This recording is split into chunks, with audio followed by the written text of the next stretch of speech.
শেখ ফজলে নূর তাপসের নামে প্রাথমিক অনুসন্ধানে যেই তথ্যাদি পাওয়া গেছে এটা ভিত্তিতে মামলা রুজু করা হয়েছে।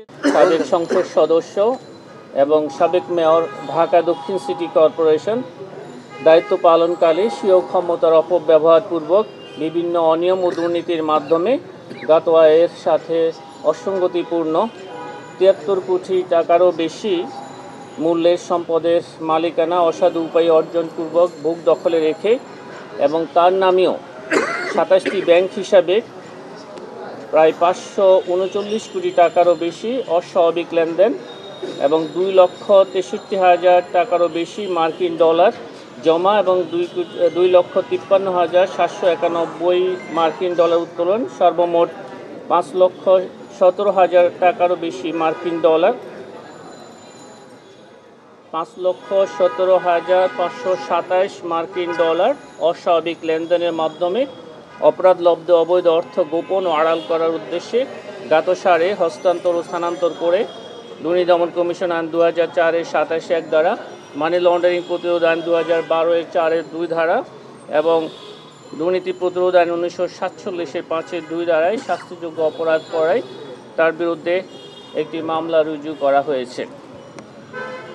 অভিযোগ সংশ্লিষ্ট আফরিন তাপস, তার স্বামী আসামি শেখ ফজলে নূর তাপস, সাবেক মেয়র ঢাকা দক্ষিণ সিটি কর্পোরেশনের সহায়তায় জ্ঞাত আয়ের উৎসের সাথে অসঙ্গতিপূর্ণ ৬,৪০,০০,০০০ টাকারও বেশি মূল্যের সম্পদের মালিকানা অসাধু উপায়ে অর্জনপূর্বক ভোগ দখলে রেখে এবং তার নামেও ৯টি ব্যাংক হিসাবে ৭০,৮৯,০০,০০০ টাকারও বেশি লেনদেন এবং ৩,৯৫,০০০ মার্কিন ডলার অস্বাভাবিক লেনদেনের মাধ্যমে অপরাধলব্ধ অবৈধ অর্থ গোপন ও আড়াল করার উদ্দেশ্যে জ্ঞাতসারে হস্তান্তর ও স্থানান্তর করে দুর্নীতি দমন কমিশন আইন ২০০৪-এর ২৭-১ ধারা, দণ্ডবিধির ১০৯ ধারা এবং মানি লন্ডারিং প্রতিরোধ আইন ২০১২-এর ৪-এর ২ ধারায় শাস্তিযোগ্য অপরাধ করায় আরও একটি মামলা রুজু করা হয়েছে।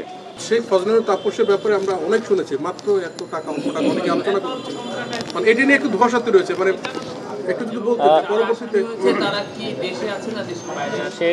শেখ ফজলে নূর তাপসের নামে প্রাথমিক অনুসন্ধানে যেই তথ্যাদি পাওয়া গেছে এটা ভিত্তিতে মামলা রুজু করা হয়েছে। তদন্তকালে আরও তথ্যাদি পাওয়া গেলে, আরও স্থাবর অস্থাবর সম্পদ দেশে এবং বিদেশে পাওয়া গেলে সেগুলিও এই মামলার সাথে অন্তর্ভুক্ত করা হবে এবং আমরা আপনাদের কাছে এই সব তথ্যাদি দিয়ে আমাদেরকে সহযোগিতা করার জন্য আহ্বান জানাচ্ছি।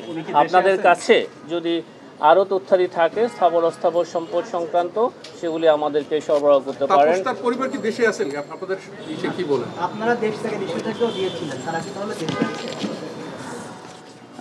তারা এই মুহূর্তে পলাতক আছেন, কোথায় আছেন এই সংক্রান্ত সঠিক তথ্য যদি আপনাদের জানা থাকে আমাদেরকে দয়া করে জানাতে পারেন। অনেক ধন্যবাদ।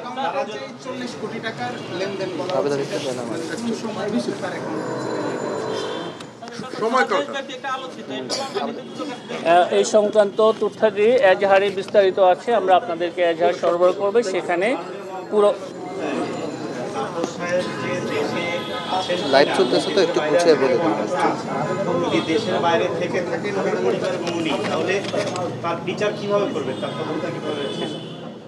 তদন্ত শেষে বা তদন্তকালীন সময়ে যারা পলাতক আছেন তাদেরকে ফিরিয়ে আনার বিষয়ে ফৌজদারি কার্যবিধি অনুসরণ করে পরবর্তী কার্যক্রম গ্রহণ করা হবে এবং এই সংক্রান্ত কার্যক্রম জন্য তদন্তকারী কর্মকর্তা তারা এখতিয়ারবান, তারা ঠিক করবেন কী প্রক্রিয়ায় এবং কিভাবে কখন তাদেরকে দেশে ফিরিয়ে নিয়ে আসা যায়।